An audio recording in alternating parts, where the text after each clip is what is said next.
Hey Taurus, it's Jen here from tarotspirit.net. We are going to be doing your reading for I don't know who we is, um, November, for November 2020. So let's see what's going on. A little tiny bit of astrology. We'll, of course, be in Scorpio for most of November until the 22nd. Then we head into Sagittarius. On November 3rd, Mercury goes direct into Libra. On November 12th, we have the new moon in Scorpio. November 14th, Mars goes direct into Aries. I feel like that's going to bring quite a bit of power and movement. Things will be moving forward with Mercury going direct in Libra. We have cardinal air, and then Mars going direct in Aries, cardinal fire. If you've been feeling stuck or impatient or waiting for contracts or things to happen and go through and get moving and communication, that might be an indication of that. On November 21st, Venus goes into Scorpio, so this should be some intense romantic energy. And on the 30th, there's a full moon in Gemini.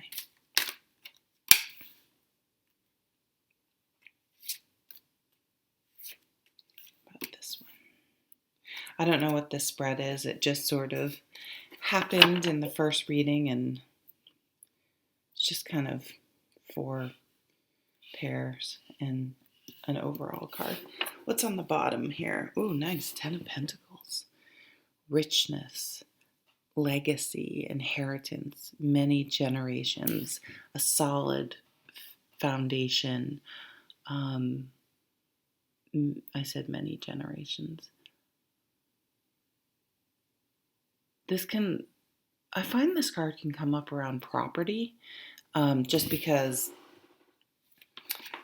the family, the home aspect of it, and the inheritance as well. So, but not meaning necessarily you inherit a house. I mean, it's possible, but it just tends to deal with things about the home, the family.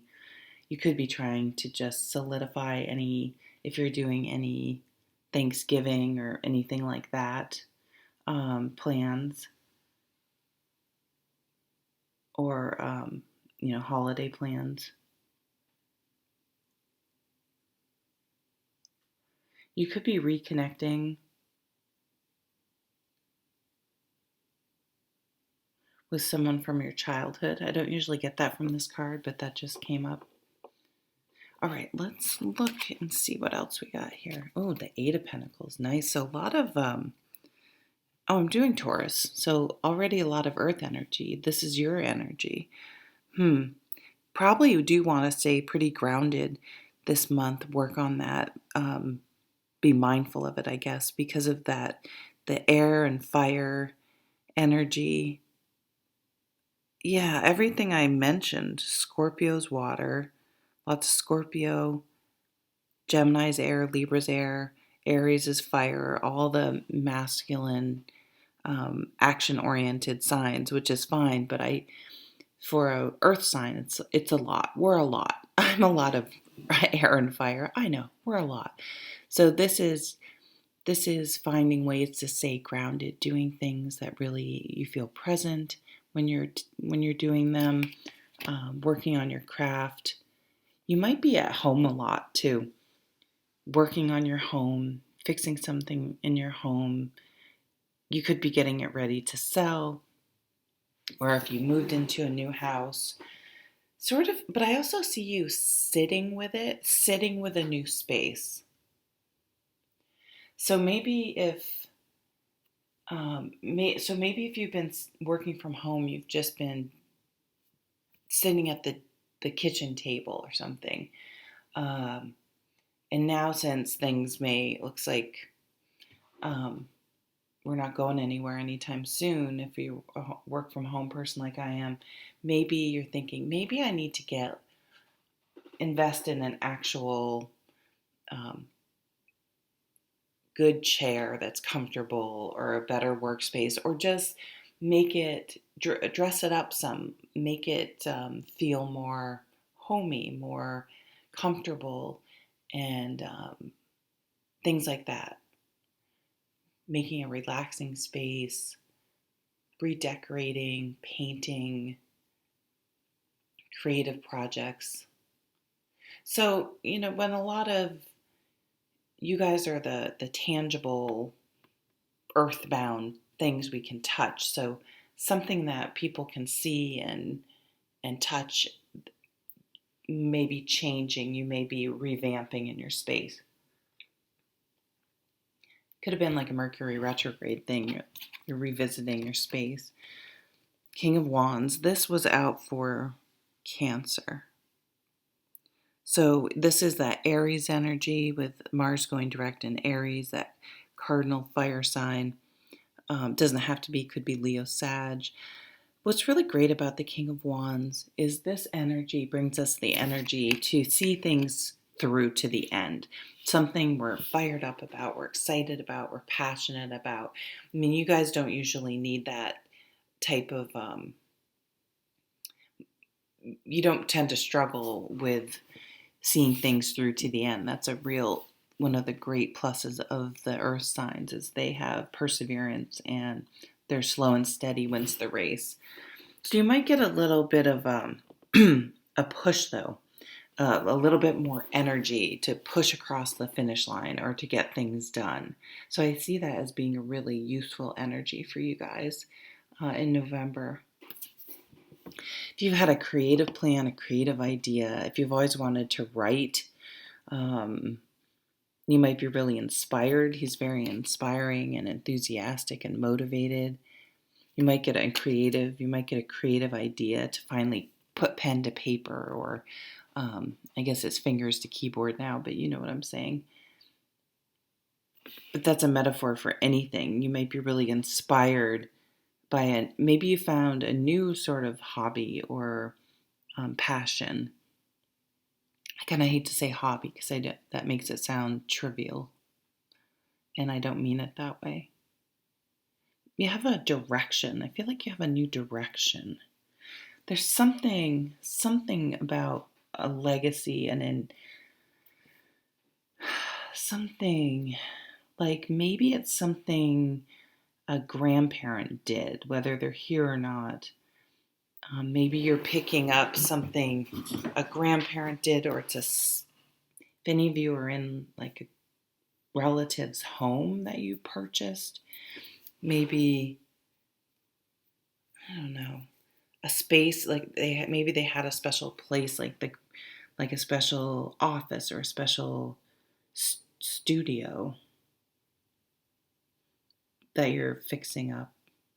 All right, let's keep moving on because that's getting pretty specific. Ooh, the devil. So you may be feeling a little, you may have a good month. You may want to, this is Capricorn energy. The devil's in the details, but I feel like you're working really hard, but also playing really hard.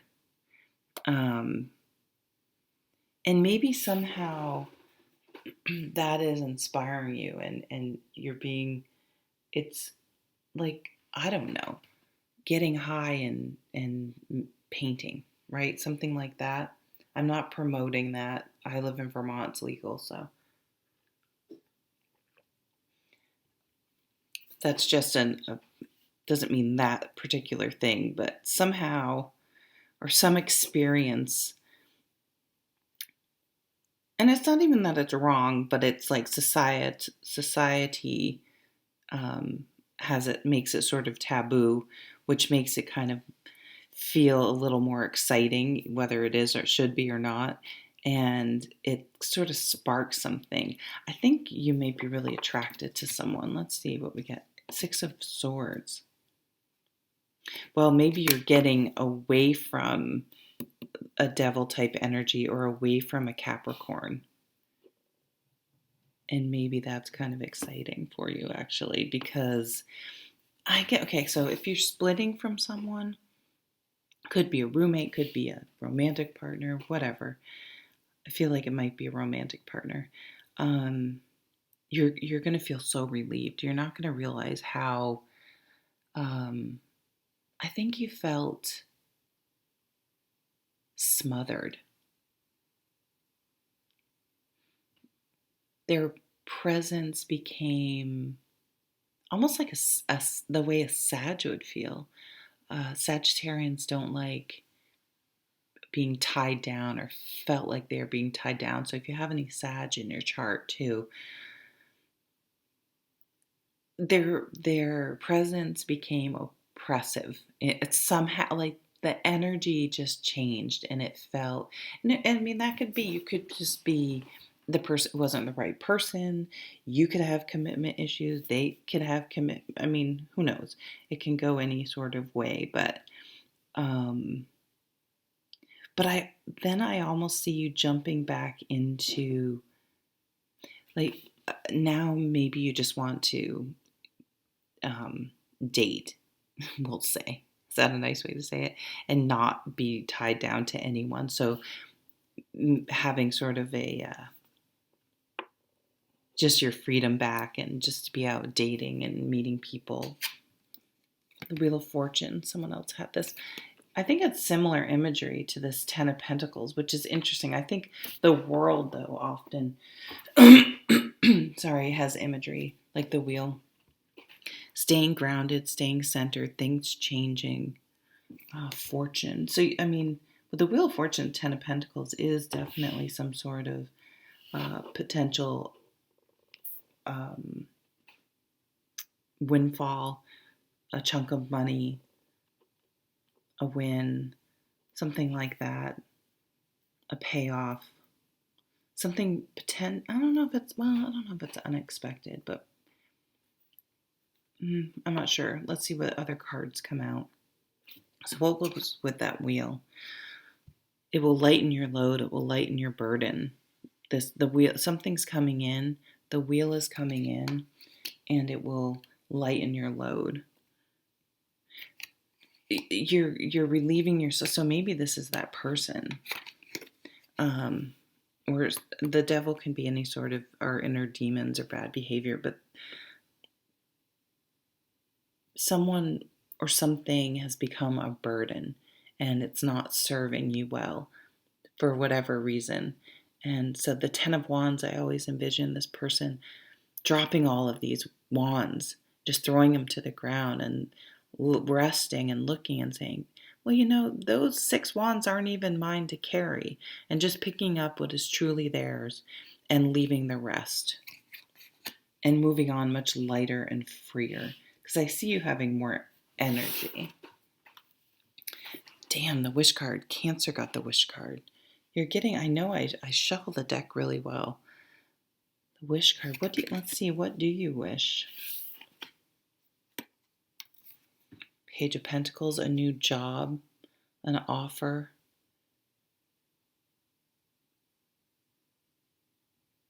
A new way to earn money, a fresh start.